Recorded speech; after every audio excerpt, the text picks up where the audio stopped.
In our society today, people seem to resign themselves to lives of quiet desperation. They get up in the morning, go to jobs they don't particularly enjoy, return home tired in the evening, watch television, and then repeat the cycle the next day. Year after year, they trudge along this path, wondering why happiness and fulfillment seem to elude them. This pattern is visible everywhere we look. In every neighborhood across America, in every city, in every walk of life.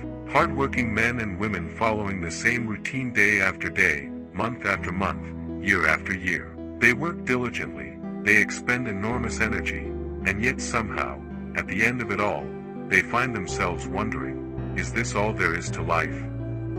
Think about it. Men and women, working from sunup to sundown, producing far more than they consume, and yet somehow always managing to spend everything they earn. Why do they do this?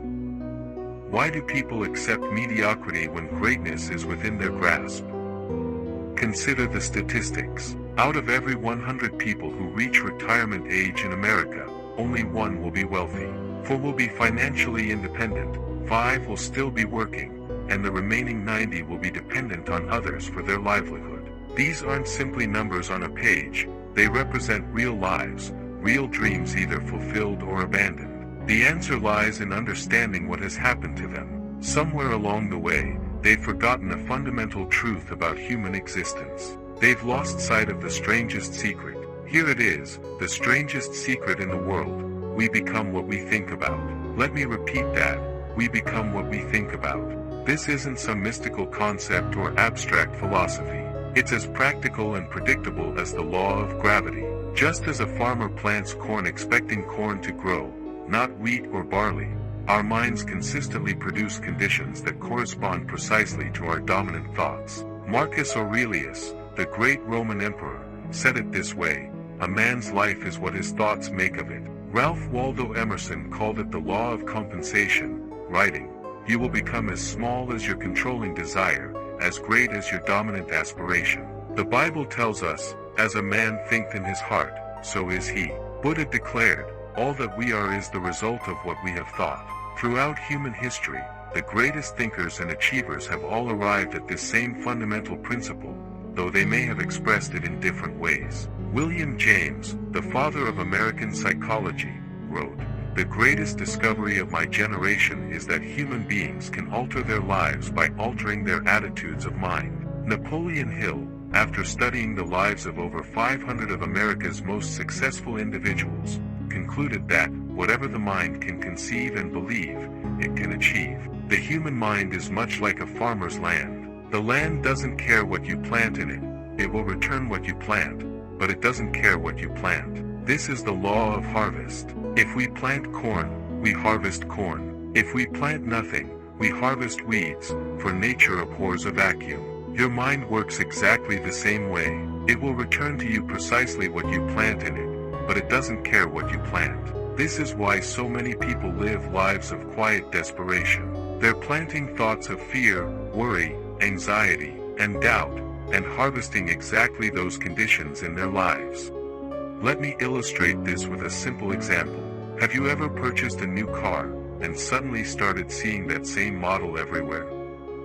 The car was always there, of course, but your mind didn't register it until it became important to you. This demonstrates a crucial function of your mind, its reticular activating system, which brings to your attention whatever matches your dominant thoughts. We can choose to plant constructive thoughts or destructive thoughts, and whichever we choose will multiply in our experience. This is the essence of the strangest secret. The mind is not selective in what it attracts, it simply attracts more of whatever dominates your thinking. Consider two people facing identical circumstances. One focuses on problems, limitations, and failures. The other focuses on opportunities, possibilities, and successes. Though their external situations may be the same, their experiences and outcomes will be vastly different. Not because the world treats them differently, but because they're programming their minds to notice and respond to entirely different aspects of reality. Now, I want you to conduct an experiment. For the next 30 days, I want you to control your thoughts. Keep your mind focused exclusively on what you want. If you want success, think success. If you want happiness, think happiness. Whatever it is you truly desire, direct your thoughts entirely toward it. This isn't as easy as it sounds. Most of us have developed mental habits of worry and negativity. We concern ourselves with what we don't want rather than what we do want. Breaking this habit requires vigilance and persistence. Consider the typical pattern of thinking. A man wants financial security, but he spends most of his mental energy worrying about debt. A woman wants a harmonious relationship, but constantly dwells on past conflicts. A business owner wants prosperity, but fixates on competition and market challenges. In each case, the individual is programming their mind to produce more of what they don't want. When I conducted seminars across the country, I would often ask audiences, if you wanted to sail from Los Angeles to Hawaii, which direction would you steer your boat? The answer, of course, is west. You wouldn't sail east, hoping to eventually circle the globe and reach Hawaii. Yet this is precisely how many people live their lives, focusing on the opposite of what they desire, and wondering why they never reach their destination. Here are the specific steps to follow in our 30-day test. 1. Write on a card what it is you truly want. Be specific and clear. Don't write, more money, write the exact amount. Don't write, better health, describe precisely how you want to feel. The more detailed your vision, the more powerful its effect on your subconscious mind. Carry this card with you. Look at it several times each day. In the morning when you wake up, during your lunch break, in the afternoon when energy might lag, and especially right before you go to sleep. These are the times when your subconscious mind is most receptive. Think about what you want in a positive, expectant way. Visualize it vividly. How would it feel to have achieved this goal? Who would be with you? What would you see, hear, and experience? Engage all your senses in this vision. Studies at Harvard and other institutions have shown that the brain cannot distinguish between a vividly imagined experience and an actual one. The most prosperous people in any society are those who provide the greatest service.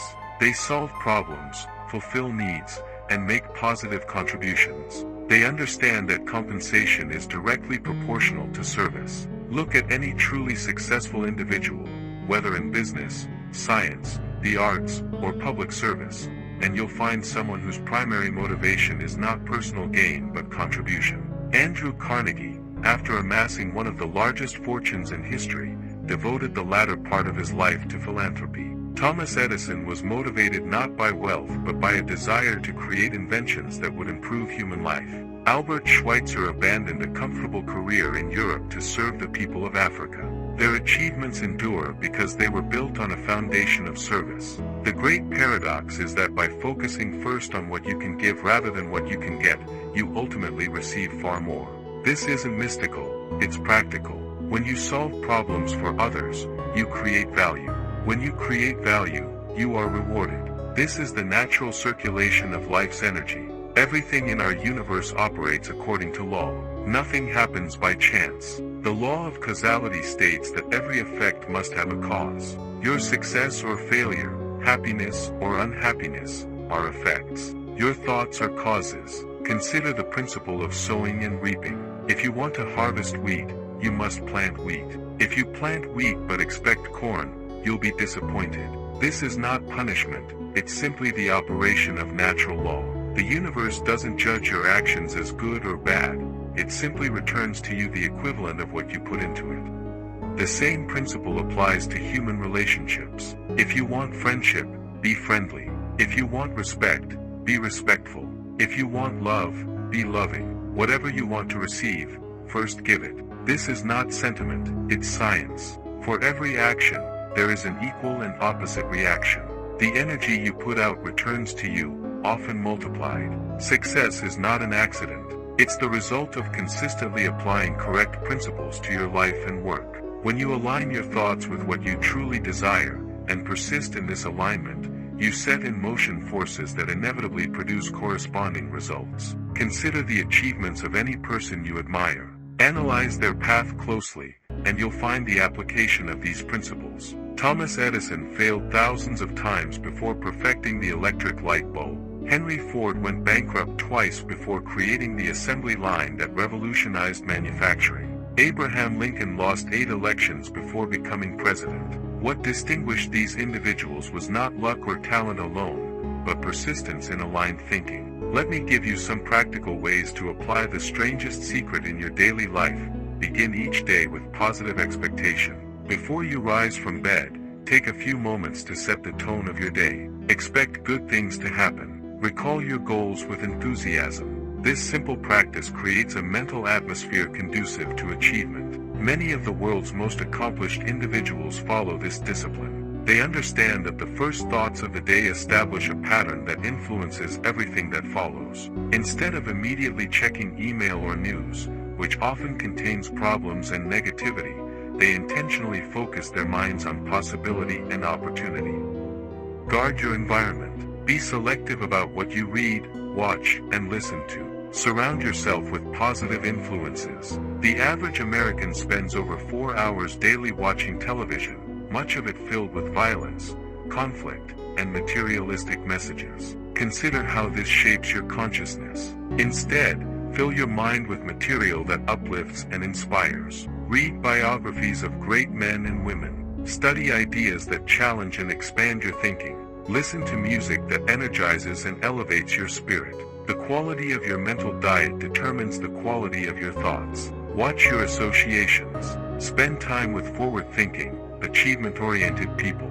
Avoid those who drag you down with negativity. Jim Rohn wisely observed that we become the average of the 5 people we spend the most time with. Notice how you feel after spending time with different individuals. Some leave you feeling energized and optimistic. Others leave you drained and discouraged. Choose your companions wisely, for their thoughts will subtly influence yours. See problems as opportunities. Every challenge contains the seed of greater benefit. Train yourself to look for that seed. When faced with difficulty, ask, what's good about this? What can I learn? How can I turn this to advantage?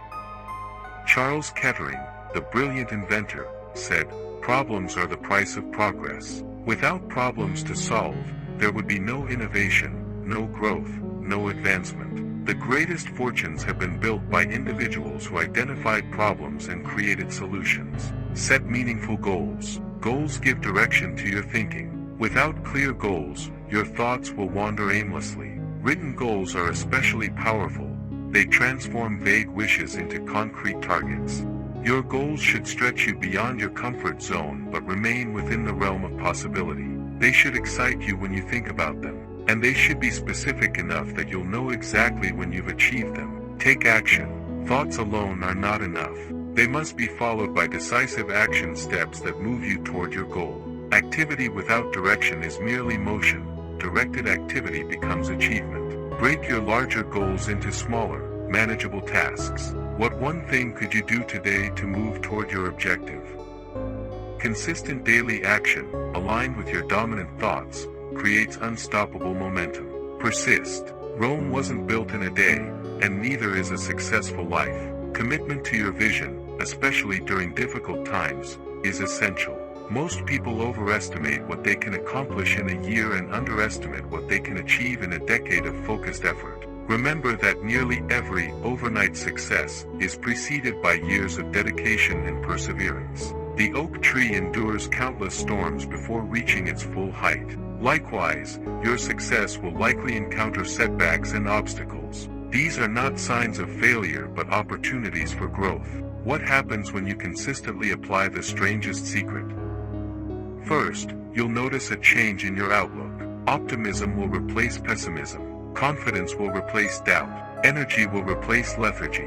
You'll begin to recognize opportunities that were always present but previously invisible to you. Like tuning a radio to a specific frequency, your mind will tune in to possibilities aligned with your dominant thoughts. People who can assist you will be drawn into your life. Resources you need will appear at the right time. Your decision-making will improve. When your thinking is clear and your purpose defined, choices become simpler.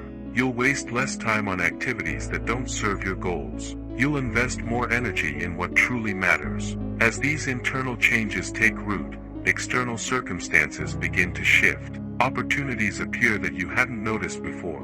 People are drawn to your positive energy. resources align with your needs. This isn't mystical, it's the natural result of focused thinking. When you concentrate on a specific frequency of thought, you activate your brain's reticular activating system, which filters information and brings to your attention whatever matches your dominant thoughts. This is why, when you're thinking about buying a certain car, you suddenly see that car everywhere. Most importantly, you develop a sense of purpose and direction that infuses every aspect of your life with meaning. You move from merely existing to truly living, from reacting to life to creating your life. Consider the difference between a ship with a destination and one without. The ship without a destination drifts with the currents and winds, at the mercy of external forces. The ship with a destination uses those same currents and winds to propel it toward its goal. The forces are identical. The difference is purpose and direction. Your life operates on the same principle. The events and circumstances you encounter are neither positive nor negative in themselves. They become helpful or harmful based on how they relate to your chosen direction. With clear purpose, even setbacks become stepping stones. You hold in your hands the key to transforming your life. The strangest secret, that we become what we think about, is waiting to work its magic in your experience. But remember, knowledge isn't power until it's applied. The world belongs to those who put their knowledge into action. For the next 30 days, concentrate on what you want, not on what you fear. Choose a single goal that inspires you, and direct all your thoughts toward its achievement. Guard against negative influences from the outside world and from your own habitual thinking. Each morning, reaffirm your commitment. Throughout the day, monitor your thoughts, gently redirecting them when they stray from your purpose. Each evening, review your progress and imagine your goal as already accomplished. At the end of 30 days, you'll be astonished at the changes in your life. Some will be subtle, others dramatic. You may not achieve your goal completely within this time frame, but you'll be moving unmistakably toward it. More importantly, you'll have established a new pattern of thinking that will serve you for the rest of your life. Success is predictable. It follows universal laws as reliable as gravity. When you align your thinking with your deepest desires, and persist in that alignment despite temporary setbacks, you set in motion forces that ultimately must bring your desires into reality. The strangest secret is strange only because so few people understand or apply it. Those who do stand out as exceptions, as achievers, as contributors, as individuals who fully express their potential. They are the 5% who refuse to accept life as it comes, who take command of their thoughts, and through their thoughts, command their destiny. You can join their ranks. You can become what you think about. You can ascend from mediocrity to excellence, from frustration to fulfillment, from existence to abundance. The choice is yours, and it begins with a simple decision. A decision to plant in your mind the thoughts of what you truly desire and to nurture those thoughts with daily attention and belief. This is the strangest secret, and it's available to anyone willing to apply it. Plant the seeds today, cultivate them with care, and prepare to harvest a life beyond your highest expectations.